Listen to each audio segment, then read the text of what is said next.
It's the Open Bedroom Doors Show.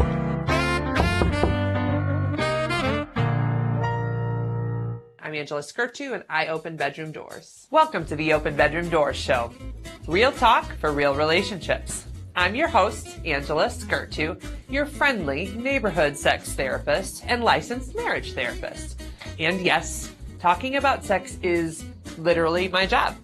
I started this show because, let's be real, most of us didn't get sex education. We're out here fumbling through love, intimacy, and awkward bedroom moments with zero guidance and a lot of shame. Time to fix that. Here's what you can expect every episode. Sex positions.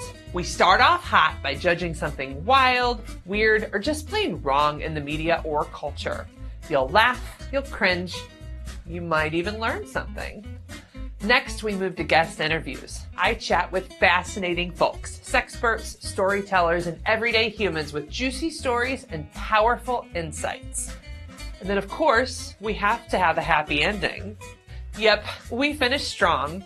I answer real questions from real people about sex, relationships, and all the stuff you're too afraid to ask your therapist or anyone else for that matter.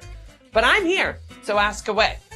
If you're ready to laugh, learn, and finally talk about the stuff no one ever taught us, hit play. Let's open that bedroom door, shall we? This is the sex position segment of this show, and it's a part where I like to judge something in media or culture, and today I get to judge the kitchen. One of the things I want to do for this segment is teach you different positions, physical sexual positions you can do right here in the kitchen. So here are a few. Like, actually, one of my favorites is just right here. So you're leaning like this, and you have a partner behind you. Mamma mia! Let's just imagine. This is how it goes. Basically, they're banging you from behind. It's a very fun way to do things. And actually, with this position, like if you guys like a little hair pulling, so somebody could just kind of gently pull your hair back, and they could be having sex with you, but kind of pulling your head back just a little bit. If you're going to do stuff like that, please talk to each other about it. Like, hey, do you like things like a little hair pulling? I do teach you how to hair pull effectively, just so you know. So like whole hair or lifting up like the whole head. It's a very nice sensory experience, but you do want to talk to your partner about what they might like there. So that's one position. Another position I can do right here. Actually, this is a great kitchen. So a person can be right here and, holding you, and basically here they can be kissing you, they can be kissing you right here, or they could be going down on you, right? So somebody could be on their knees and right in your vulva or your penis. And actually, one way to make this fun is to play with their hair and like, I want you to do this. So that's a great position. You can do like 3 things there at least.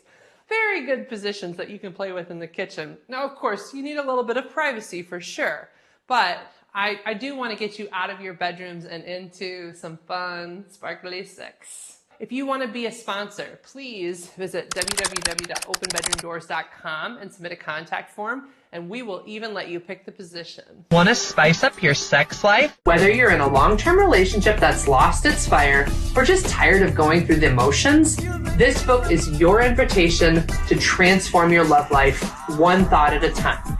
Don't wait. Order now.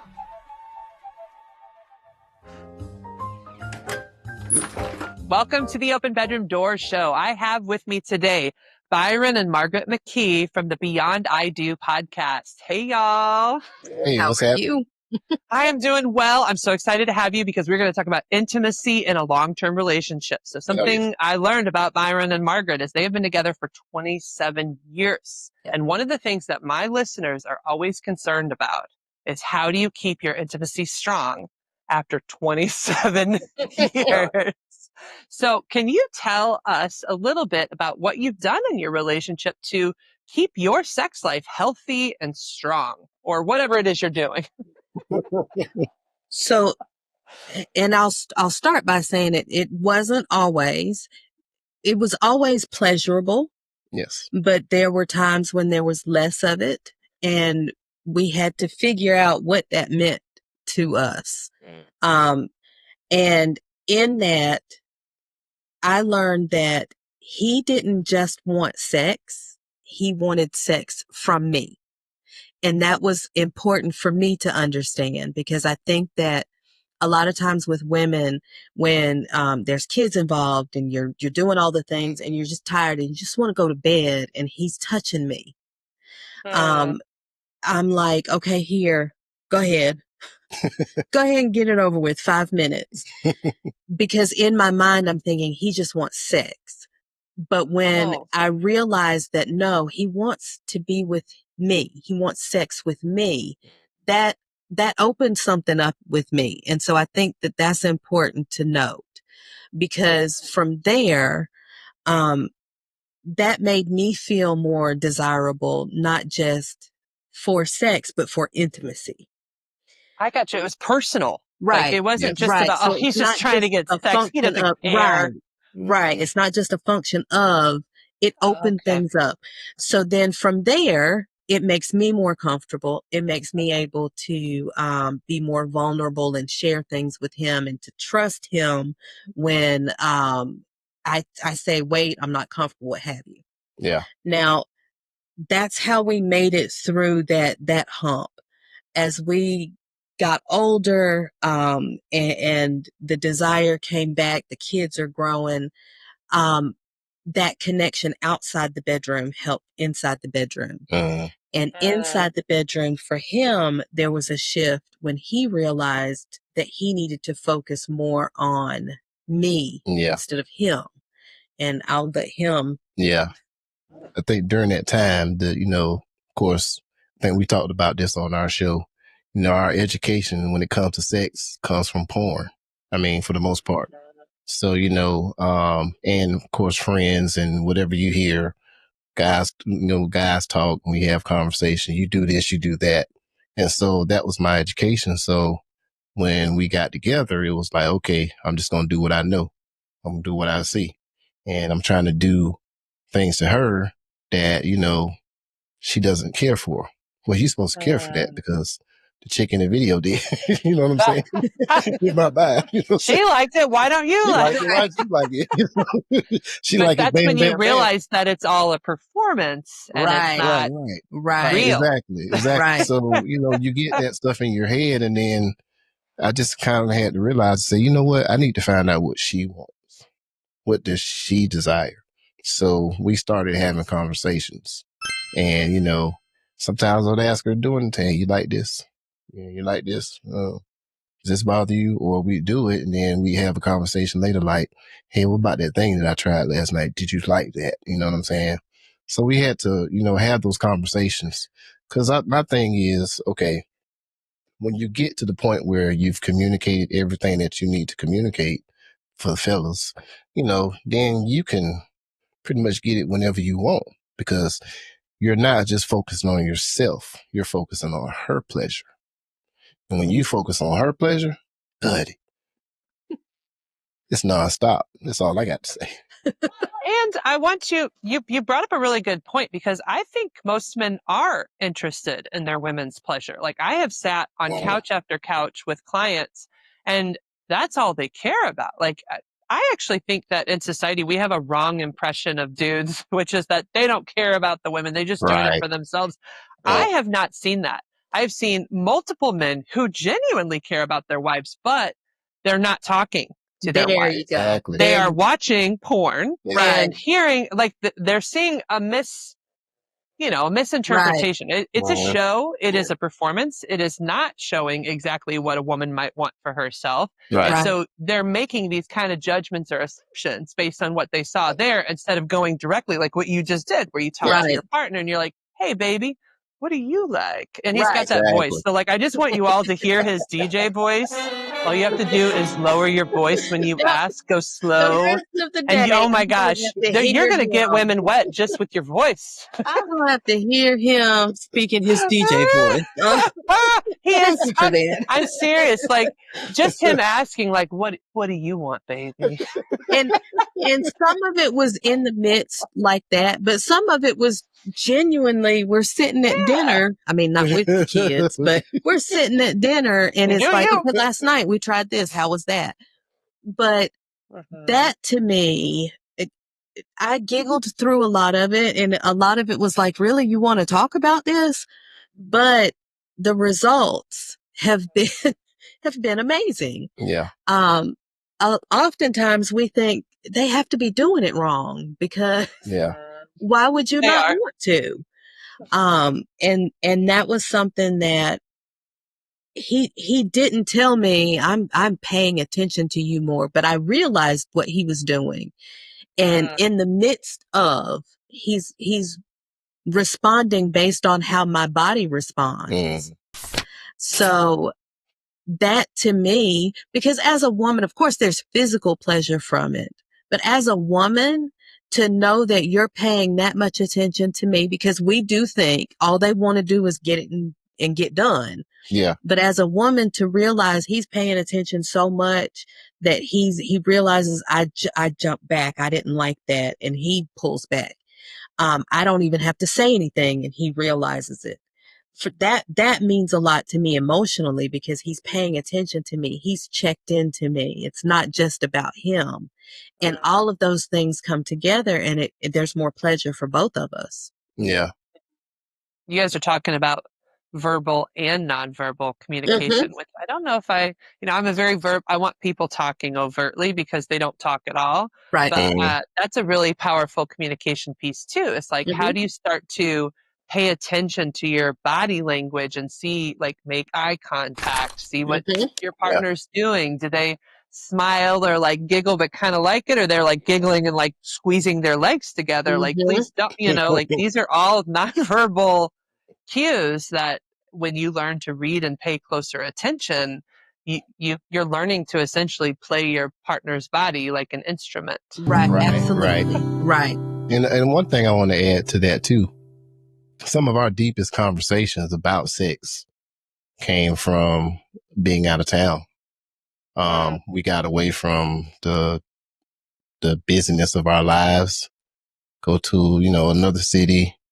We're in a hotel room. We're just relaxing for the weekend. We're not focusing on what's going on with the kids or jobs or anything. And you're able to be in that zone so that you can have those deep conversations and, just explore some of those things even after you talk about them. And that gives you that, level of intimacy as well. So that's some things that we have done. Byron, I hope you don't mind, but I did want to start talking about ED with you because you brought it up in a previous episode.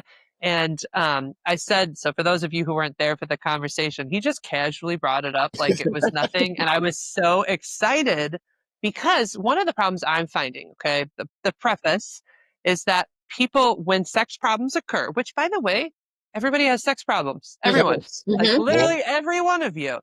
And when those sex problems occur, if you don't have this natural, safe conversation with your partner, then you can't talk about sexual problems.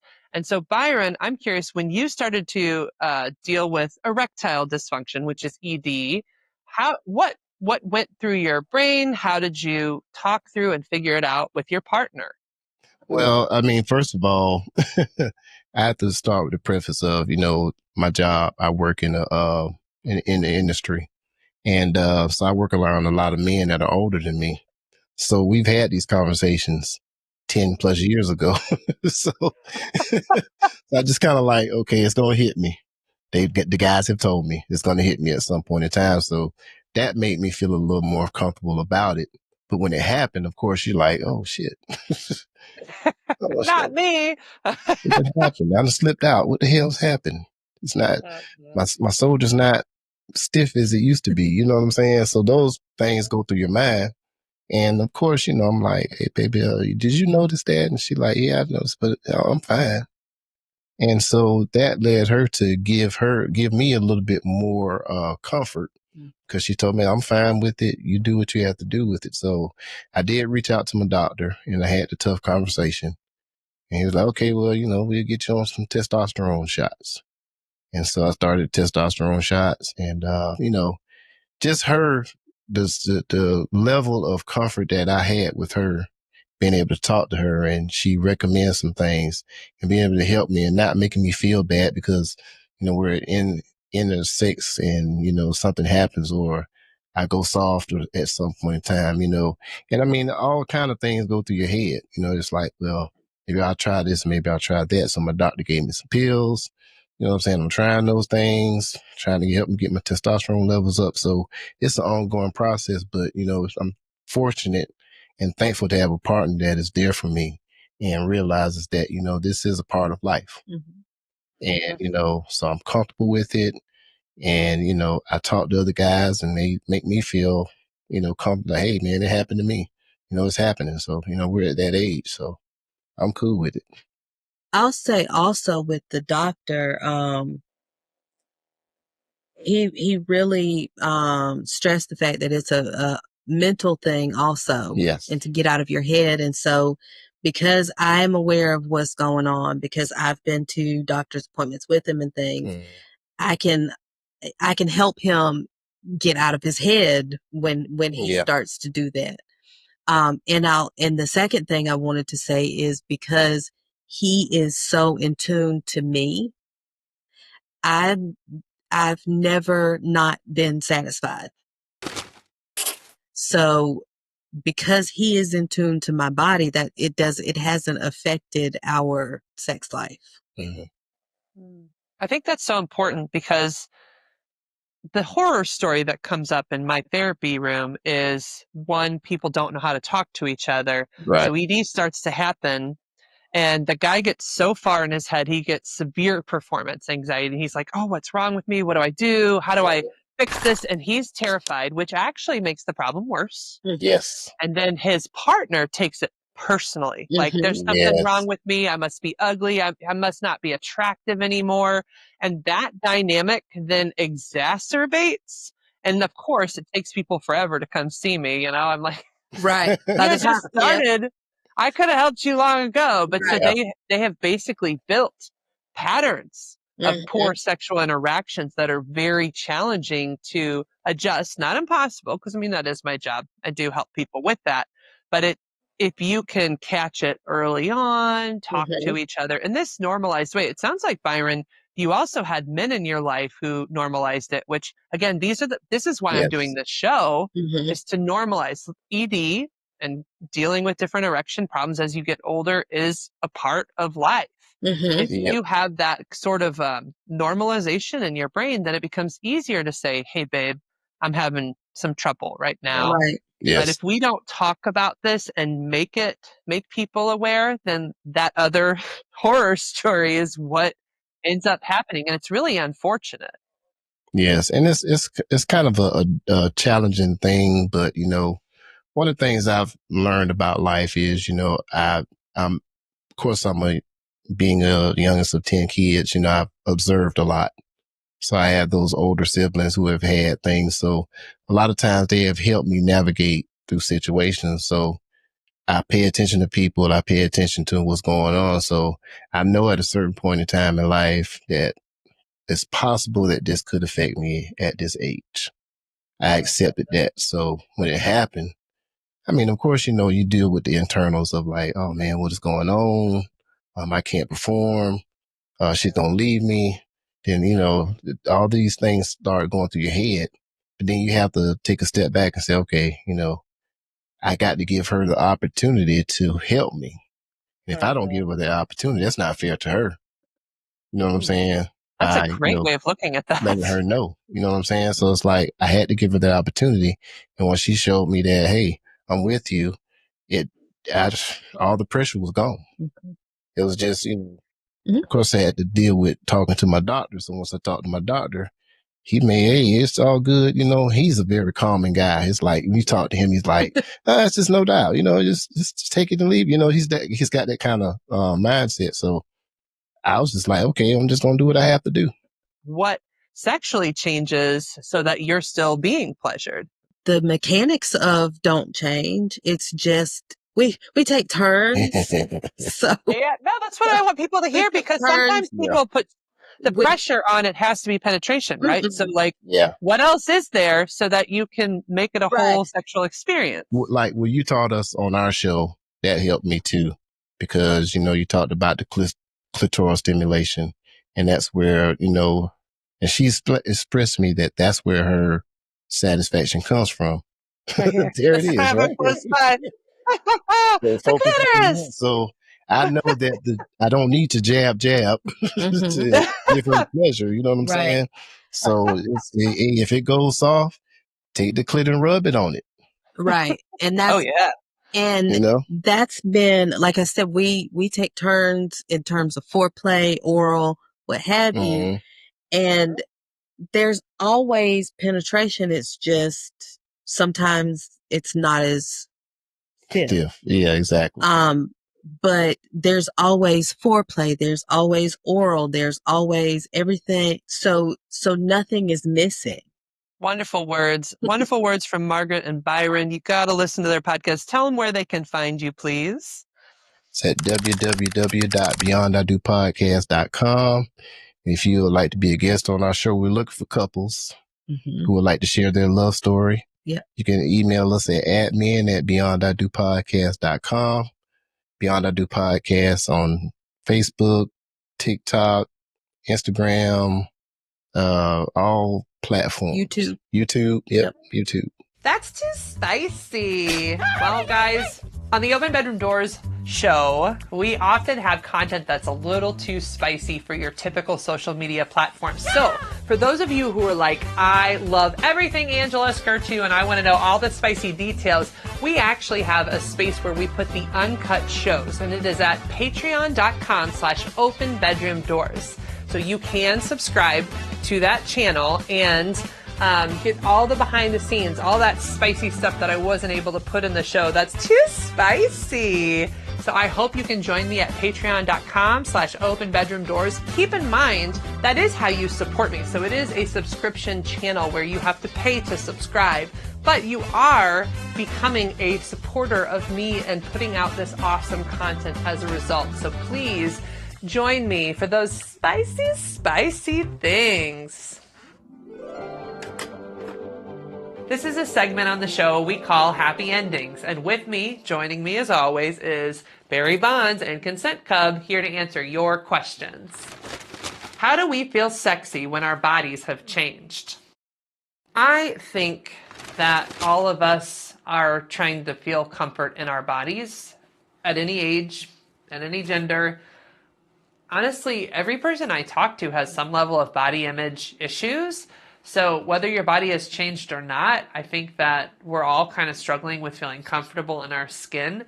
So I would say the answer to that is the same thing that I would tell from a 20-year-old to a 50-year-old to a 90-year-old is, how do you learn to accept your body for what it's capable of, and how do you learn to appreciate your body? I know that's just asking another question. I get it. So you're like, oh, great. Put it back on me, Angela. But the reality is that we all have to come to peace or terms with our bodies. There is no, I don't know that anybody has a perfect relationship with their body. I would start with being kinder to yourself and being more gentle. Some people work through body neutrality, which is where you just appreciate what your body can do, like how it moves, its strength, appreciating that your body can walk, appreciating that your body, like, you can still hop on top if you're getting on top of your partner. Like, it can start with just gratitudes towards your body and what it's capable of doing. But a lot of what you're doing is just learning to be kinder and gentler towards your body at any age. And the reality is, if you're in your 50s, 60s, or 70s, guess what? You might not be able to hop up on top of your partner as easily as you were in your 20s. But the fact is, you're trying. So, like, give yourself grace for trying. Or it may look like having extra help. Like, one of my first trainings was I was watching videos of, like, how older people have sex, because we had to learn, like, I mean, it's our job to learn everything. And it was cute. Like, this couple got on a rocking chair. He was on bottom and she was on top. And they used the rocking chair to help them, like, to help them have a sexual experience. And so also, like, be thoughtful of what your body needs as you age and how sex may change. I think if you work with your body instead of against your body, it's going to be a lot better experience than if you try to, like, strong arm yourself into things or try to act like you're 20 when you're not. It's okay to be any age. You're sexy at any age. And how do you accept yourself for who you are right now? Thank you for joining us as always. If you have any questions, please submit a contact form at www.openbedroomdoors.com, or you can submit a comment below and we'll answer your questions right here on the Open Bedroom Doors Show. Well, that's a wrap on this episode of the Open Bedroom Doors Show. Real talk for real relationships. If you laughed, learned, or blushed a little, you're welcome. Don't forget to like, subscribe, and share with a friend who needs a little more real talk in their life. Got a burning question about sex, love, or relationships? Check out openbedroomdoors.com and submit a contact form. Your question might just be featured in a future Happy Ending segment. Until next time, keep it honest, keep it sexy, and most of all, keep those bedroom doors open. Good night and have a sexy tomorrow.